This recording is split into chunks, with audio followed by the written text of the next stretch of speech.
Welcome to Buzz Around the Globe. North Korean leader Kim Jong Un told Russian President Vladimir Putin that Russia was fighting a sacred war with the West and that the two countries would battle with imperialism together. Russia has risen to a sacred fight to protect its sovereignty and security against the hegemonic forces, Kim told Putin via a translator. We will always support the decisions of President Putin and the Russian leadership, and we will be together in the fight against imperialism. Russian President Vladimir Putin shook hands with a beaming North Korean leader Kim Jong Un at the Vostochny Cosmodrome on Wednesday. Images released by the Kremlin showed, kicking off a meeting that could see the internationally isolated leaders forge an arms deal. Accompanied by an entourage that suggested a strong military focus for the summit, the North Korean leader traveled overland to Russia in his bulletproof train, the official Korean Central News Agency, KCNA, reported. Kim thanked Putin for inviting him to visit, despite the Russian leader's busy schedule, having earlier stressed the trip, his first post-pandemic foreign travel, showed North Korea was prioritizing the strategic importance of its Russia ties.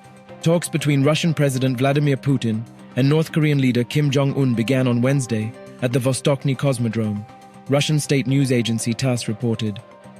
Putin in his opening remarks welcomed Kim to Russia and said he was glad to see him. Putin listed economic cooperation, humanitarian issues, and the situation in the region among the agenda items for their talks. The talks, which included their delegations, began shortly after Putin and Kim toured various facilities at the Cosmodrome, including 2 launchpads. The leaders met at the remote Siberian rocket launch facility for a summit that underscores how the two leaders' interests are aligning in the face of their separate, intensifying confrontations with the United States. The two men began their meeting with a tour of a Soyuz 2 space rocket launch facility, at which the North Korean leader peppered a Russian space official with questions about the rockets. Kim's meeting with Putin came hours after North Korea fired 2 ballistic missiles toward the sea, extending a highly provocative run in North Korean weapons testing since the start of 2022, as Kim used the distraction caused by Putin's war on Ukraine to accelerate his weapons development. South Korea's Joint Chiefs of Staff didn't immediately say how far the North Korean missiles flew.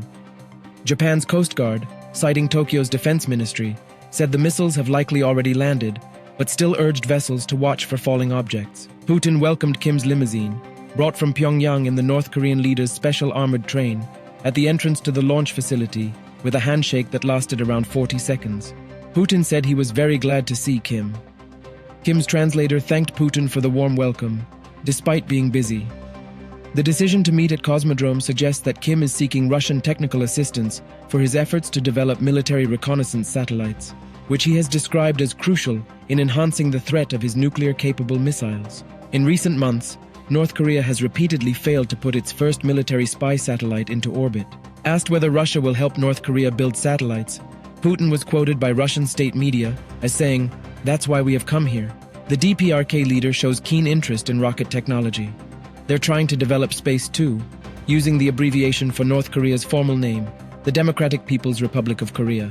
Asked about military cooperation, Putin said, "We will talk about all issues without a rush. There is time." For Putin, the meeting with Kim is an opportunity to refill ammunition stores that the 18-month-old war has drained. North Korea may have tens of millions of aging artillery shells and rockets based on Soviet designs that could give a huge boost to the Russian army in Ukraine, analysts say. Do tell us what you think about this video in the comments section, and for more news updates, subscribe to India Today.